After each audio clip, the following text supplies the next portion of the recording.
Gestão participativa, decisões coletivas, resultados compartilhados. Esses são os princípios da economia solidária, uma forma de organização do mundo do trabalho que cada vez mais ganha destaque.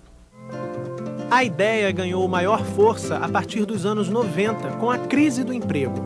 Porque os trabalhadores começaram a, depois de um longo período de intensa mobilização política, com a dificuldade de se encontrar empregos, eles começaram a se verem obrigados a criarem seu próprio meio de vida, seus próprios trabalhos. Desde essa época, as ações coletivas de trabalho vêm aumentando. Porque, veja bem, várias fábricas foram fechadas, não é? Então, eles ocuparam as fábricas, né? Se criou até mesmo uma instituição, não é? Um conjunto dessas fábricas ocupadas pelos operários, que é a ANTEAG, que é a Associação, não é? dos Trabalhadores em Fábricas Autogestionárias. Assim, uma definição mínima de economia solidária seriam essas práticas econômicas coletivas, onde todos participam das decisões, sejam as decisões de para quem vai vender, que tipo de cliente, que tipo de produto, até mesmo as questões de como vão distribuir, né, o resultado dessa produção. A economia solidária propõe uma nova forma de organização do trabalho. Patrões e empregados não existem. Nas cooperativas populares, empresas autogestionárias, geridas coletivamente pelos trabalhadores, e nas cooperativas de agricultura familiar, todos são responsáveis pelo empreendimento. E a gestão coletiva é um dos pilares da economia solidária. É claro que tem conflito, né? E é fundamental que tenha, né? Nesse sentido de que é daí que a gente muda um pouco essa perspectiva, um pouco muito individualista ou autorreferente, de perceber que a gente se desenvolve na relação com as pessoas. Em 2003, o governo brasileiro criou uma secretaria responsável pela economia solidária. E aos poucos, de acordo com Chico Lara, a própria ideia de solidariedade está mudando de sentido. Começou-se a dar um sentido para o solidário, não é? Que é uma relação de cima para baixo, daqueles que têm posse, não é? Em relação aos que não têm posse. O povo pega e reverte isso, né? Retomando a solidariedade, que era uma solidariedade entre iguais. Atualmente, o Ministério do Trabalho e Emprego está realizando um mapeamento dos empreendimentos de economia solidária. No Rio de Janeiro, a coordenação desse levantamento ficou a cargo do IBASE, o Instituto Brasileiro de Análises Sociais e Econômicas. O objetivo? Demonstrar essa realidade da economia solidária para que a economia solidária vire uma categoria reconhecida pela sociedade e que possa ser objeto de política pública. No conjunto Palmeiras, extremo sul da cidade de Fortaleza, os trabalhadores vinculados aos empreendimentos de economia solidária se reuniram e fundaram um banco. O Banco Palmas oferece mecanismos de incentivo ao crédito, como o Cartão Palmas. Outra iniciativa é o Banco de Empregos. A situação do Conjunto Palmeiras antes era uma situação muito difícil, porque o povo, a renda tinha que ser aplicada lá fora. Mas hoje, com a criação do Banco Palma, com a criação do Cartão Palma Card, isso veio melhorar muito a vida da nossa comunidade. Para o coordenador do IBASE, a escola tem um papel central nas discussões sobre economia solidária. Hoje a perspectiva desse imediatismo, né, do ganho, né, de que, você tem que ganhar, que faz com que o indivíduo se feche em si mesmo e não perceba que a riqueza está na relação com o outro, no debate, na troca de ideias, na troca de informação, né, na troca de competências. Quer dizer, isso precisa ser estimulado enquanto uma estratégia fundamental de desenvolvimento, de educação, de formação do indivíduo.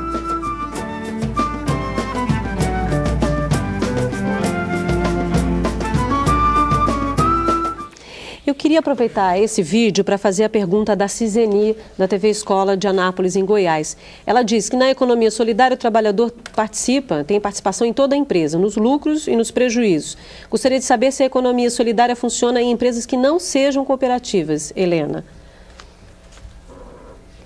Olha, eu acho que teria alguns outros formatos, mas todos próximos a cooperativas, ou seja, formatos em que todos compartilhem tanto dos lucros quanto dos prejuízos e todas as tomadas de decisão. Pode ser uma associação, por exemplo, também ter esse formato, sem necessariamente ser uma cooperativa. A cooperativa tem um número maior de pessoas participando. O que não pode ser é o formato de uma empresa, né? Uma empresa que vise o lucro. Professor Barreto queria comentar? Então é isso que é importante sentir. A sabedoria popular diz que o bom é fazer do limão uma limonada. No vídeo a gente mostrou, apareceu a economia solidária como uma resposta, o limão, né, do desemprego, gerando uma limonada, uma situação que restaura a dignidade do trabalho. O que a gente não percebe muitas vezes é que no caso do Brasil, o trabalho é extremamente desvalorizado.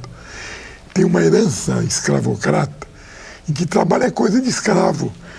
Então, apesar dos discursos valorizando o trabalho, na prática, as pessoas não valorizam o trabalho, especialmente o trabalho mais braçal, o trabalho mais operacional. A economia solidária restaura essa dignidade, mostra que o trabalho é aquilo que faz que o mundo se modifique. Não é o capital que muda o mundo, o que muda o mundo é o trabalho humano.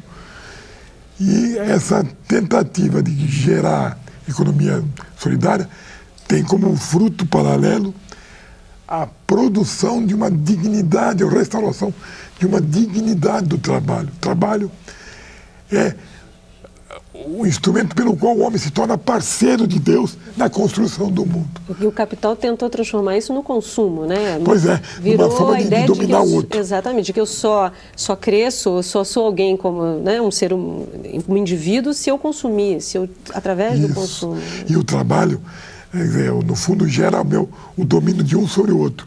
A obediência vai ser importante.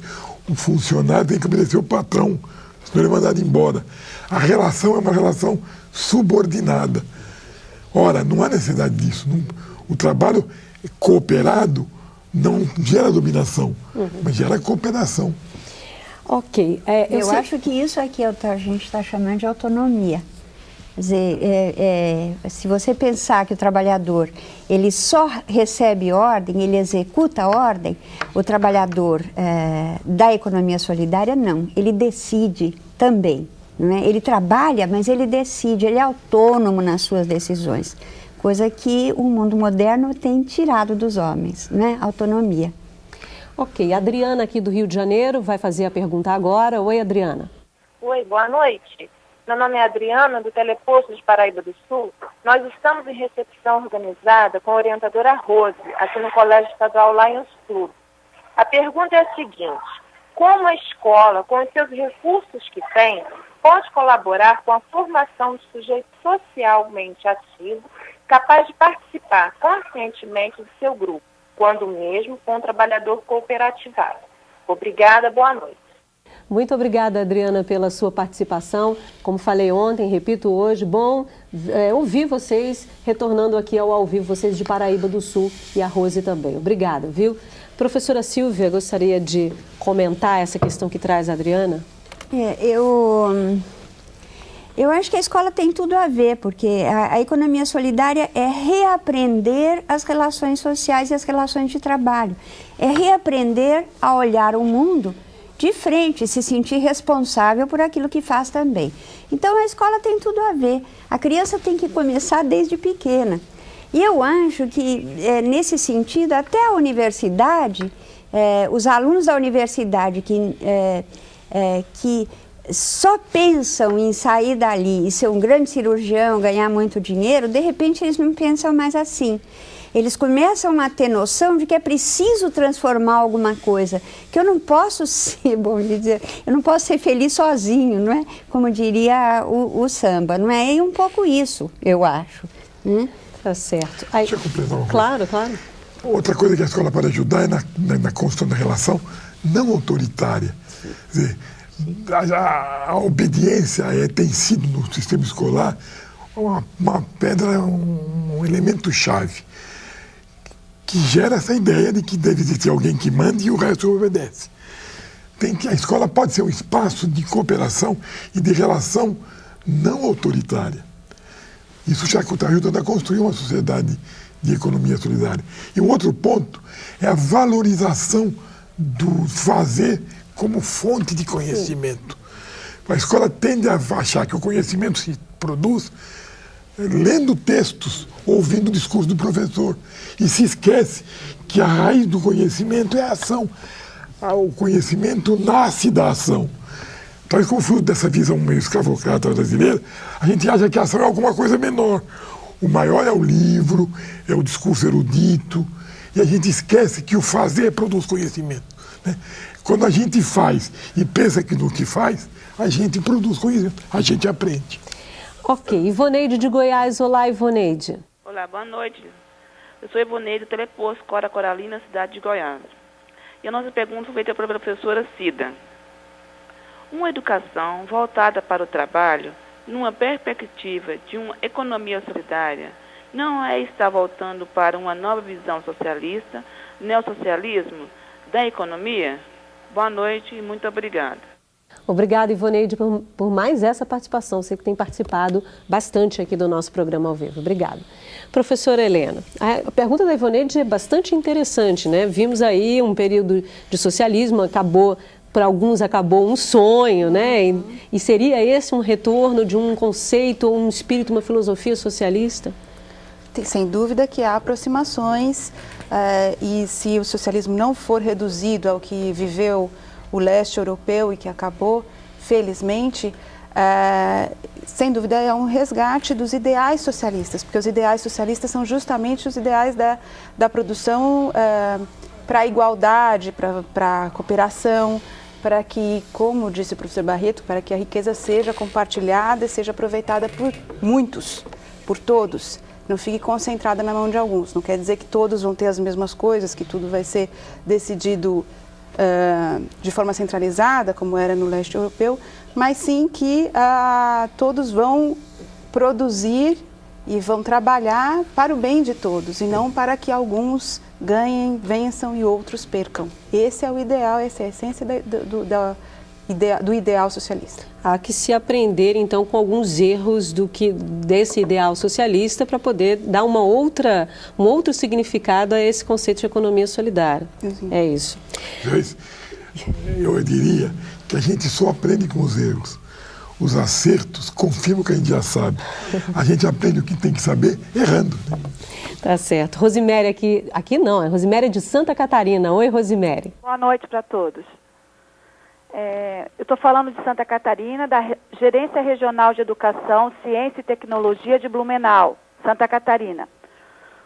Coordenação do programa Salto para o Futuro da consultora educacional de Miranda dos Santos.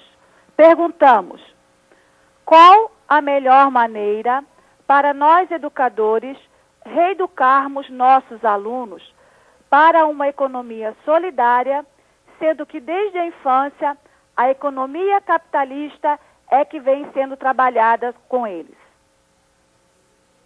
Obrigada, Rosiméria. Mais uma vez o pessoal de Santa Catarina participando aqui do Ao Vivo. Professora Helena gostaria de... Olha, eu gostaria de dar alguns exemplos concretos de como que o educador pode trabalhar, de como que o educador de escolas solidárias que existem trabalham. Primeira questão da gestão. As crianças muito pequenas, elas podem decidir sobre as questões do dia a dia, as questões das regras da escola, e as decisões que elas tomam são sempre muito surpreendentes para nós adultos. Então, ouvi-las é uma forma maravilhosa de aprender. Por exemplo, casos de roubo na escola. Normalmente a escola encaminha isso para a diretora faz alguma punição em relação ao aluno acusado de praticar o roubo. Isso, em geral, não resolve o problema, nem daquele aluno e nem da escola. Numa escola solidária, essa questão é discutida pelo coletivo. E o coletivo pode decidir que a criança que roubou vai ter que restituir o objeto que foi roubado, ou, como já aconteceu em experiência que eu conheço, as crianças podem decidir que o coletivo deve levantar fundos para comprar para aquela criança aquilo que ela roubou. Porque se ela roubou, é porque ela não tinha e ela precisa daquilo, então o coletivo vai ajudá-la a ter aquilo. Isso é uma atitude solidária. Seja qual for o resultado desse compartilhar da decisão, o que importa é o processo em que o professor sentou em igualdade de condição com os alunos e discutiu e ouviu a opinião dos alunos e então tomou a decisão que a maioria achou mais adequada. E também no currículo, né? Sempre trabalhar para o projeto, trabalhar com um aprendizado que seja significativo, que o estudante saiba para que ele está fazendo aquilo, para que ele está estudando aquilo. É para escrever um livro, alguma coisa que ele queira, é para fazer uma exposição para a comunidade, é para fazer uma viagem, mas é alguma coisa que ele queira, que o grupo queira, que o grupo discutiu junto e decidiu junto o que quer fazer. Isso é o aprendizado significativo. Como disse o professor Barreto, exatamente, é na ação, também aprender com a ação, com o fazer. Com o fazer, sempre. Ok, eu queria passar um pouquinho para a professora Silvia. Há uma preocupação por parte de muitas pessoas que conhecem a economia solidária, ou que lidam com esse conceito, de alguns empreendimentos se tornarem fachada, apenas para burlar legislações trabalhistas. A gente sabe que muitas cooperativas, a gente tem casos no Rio de Janeiro e em muitos outros estados, que as cooperativas foram criadas apenas para burlar a legislação trabalhista e não pagar os tributos fiscais necessários. Como é que se combate isso? Como é que se discute isso no próprio empreendimento solidário? E também, como é que esse tipo de prática influencia negativamente o olhar dos outros em relação ao empreendimento solidário também? Eu acho que esse é um grande problema, viu? A gente chama de cooperfraude, coopergato, né? São cooperativas criadas, em geral, a legislação ela foi muito inespecífica e ela permitiu que os donos de empresas mandassem embora os trabalhadores, terceirizassem os trabalhadores, em alguns casos obrigando-os a criar uma cooperativa. Uma cooperativa não é isso, uma cooperativa ela é voluntária, a adesão à cooperativa tem que ser voluntária. Né? Você não obriga ninguém a entrar numa cooperativa. Né? Os trabalhadores constroem a sua empresa, se você quiser chamar assim, eles constroem, eles decidem coletivamente quais são as regras que vão ser usadas ali dentro, os estatutos, como é que a empresa vai funcionar. Isso tudo é uma decisão coletiva, elas são decisões de assembleia. Como é que a gente distingue? Esse é um dos problemas que as cooperativas enfrentam com esta, sobretudo o Ministério do Trabalho fica muito, o Ministério Público fica muito em cima para descobrir o que eles chamam de falsas cooperativas, sobretudo as cooperativas de trabalho. E isso é todo um esforço que a própria Senais, que é a Secretaria, está fazendo, e outros professores universitários também voltados para estudar a questão da legislação, do que se convencionou chamar de marco legal, de tal forma que seja possível discriminar o que é uma cooperativa e o que é uma falsa cooperativa. A cooperativa é necessariamente autogestionária. Todas as decisões são coletivas tomadas pelos trabalhadores, né? E tomadas autonomamente, não é? E é igualitária, ela é igualitária. Então não há como existir um dono de uma cooperativa, isso não é uma economia donos solidária. De cooperativa, claro. Se uma cooperativa tem dono, ela já é uma falsa cooperativa. Ok. Não é? Obrigada. Bom, 25 mulheres decididas a usar a arte como um dos instrumentos de transformação da realidade de uma comunidade no Rio de Janeiro. É o grupo Arteiras, que vamos conhecer no próximo bloco. Salto para o Futuro, volta já.